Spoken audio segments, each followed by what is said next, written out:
প্রতি সোমবার ভোলেনাথের মাথায় জল ঢালছেন এবং সেই জল আবার ঘটিতে করে নিয়ে এসে চরণামৃত বলে পান করছেন। কি বিপদ ডেকে আনছেন জানেন? হরে কৃষ্ণ, আমি রঙ্গপ্রিয়া রাধাদাসী। শাস্ত্রে রয়েছে ভোলেনাথের শিবলিঙ্গে যখন আমরা অভিষেক করি, অর্থাৎ তাকে মাথায় যখন মস্তকে যখন আমরা জল ঢালি, সেই জলের যে জলটা বেয়ে পড়ে, সেই একমাত্র বেয়ে পড়া জলের অধিকার রয়েছে চণ্ড আর মুণ্ডের। ভোলেনাথের প্রসাদ একমাত্র আমরা গ্রহণ করতে পারি সেই ভোলেনাথের মূর্তির ওপরে বা মূর্তির সামনে, যেটা আমরা নিবেদন করি। কিন্তু যখন আমরা শিবলিঙ্গে সেই জল যখন আমরা অর্পণ করি, অর্থাৎ শিবলিঙ্গে যখন আমরা স্নান করাই, ভুলেও সেই ভোলেনাথের জল কখনো আনা উচিত নয়।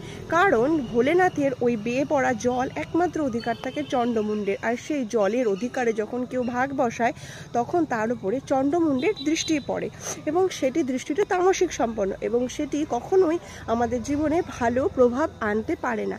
তো সুতরাং আপনারা অবশ্যই ভোলেনাথকে সন্তুষ্ট করার জন্য মাথায় জল ঢালবেন, কিন্তু কখনোই সেই চরণামৃত বা জল কিন্তু নিয়ে আসবেন না। ভোলেনাথের চরণামৃত কখনোই পাওয়া যায় না। হরে কৃষ্ণা।